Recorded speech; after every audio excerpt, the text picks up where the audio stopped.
people out there think of reading as some sort of magic trick.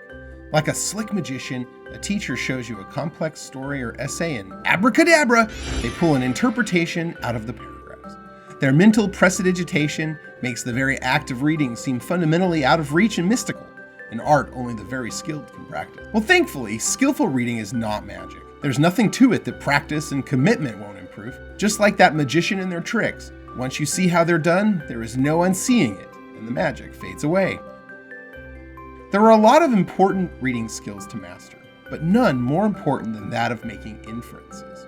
This is where the magic is at, so to speak.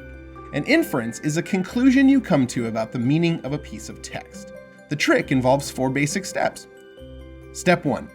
Look for a situation or place in the text in which the author gives clues but doesn't state exactly what's happening, or even what they mean. For our demonstration, I've decided to use the book The Haunting of Hill House, the 1959 novel by novelist Shirley Jackson. The title alone should give you shivers. I have to look no further than the first paragraph of the book to find a place in which Miss Jackson gives us clues, but doesn't tell us exactly what she means. No live organism can continue for long to exist sanely under conditions of absolute reality. Even larks and katydids are supposed by some to dream. Hill House, not sane, stood by itself against its hills, holding darkness within. It had stood so for 80 years and might stand for 80 more. Within, walls continued upright, bricks met neatly, floors were firm, and doors were sensibly shut. Silence lay steadily against the wood and stone of Hill House, and whatever walked there, walked alone. Step 2. Think about what you already know about the topic or events. So, the title of the book is The Haunting of Hill House. That means this is a paragraph about a haunted house. Haunted houses have ghosts roaming around inside of them, just waiting to scare the stuffing out of anyone who dares walk through their halls. So it seems safe to assume that in this paragraph, Hill House is a haunted place. But the text seems to provide clues that there's more to this place than simply being haunted.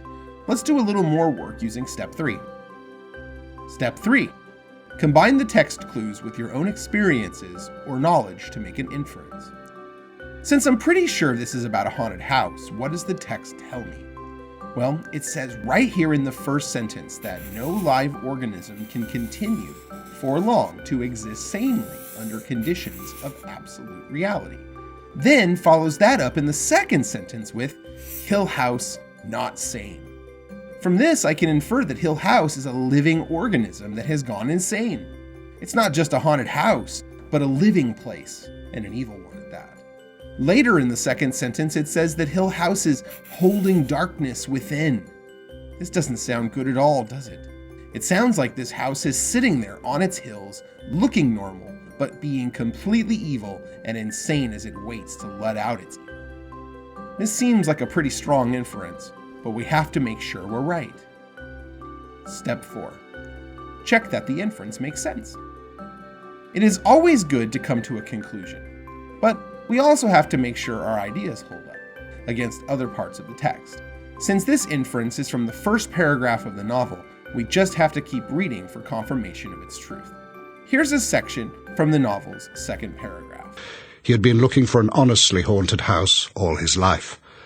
When he heard of Hill House, he had been at first doubtful, then hopeful, then indefatigable. He was not the man to let go of Hill House once he had found it.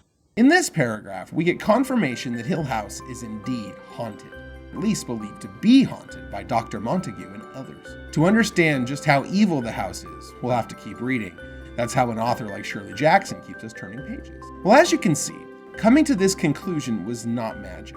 An interpretation of the opening paragraph of The Haunting of Hill House did not suddenly appear and excite thunderous applause. Nope, like real magic tricks, it was all about following a process. We had to look for a passage, apply our previous knowledge, compare that to the text itself, and then search for confirmation in and around the passage we selected. At first, as you start doing this, it will feel forced and slow, but with practice, you'll pick up speed. Before you know it, just like any magician, you'll be making inferences so quickly, it'll look like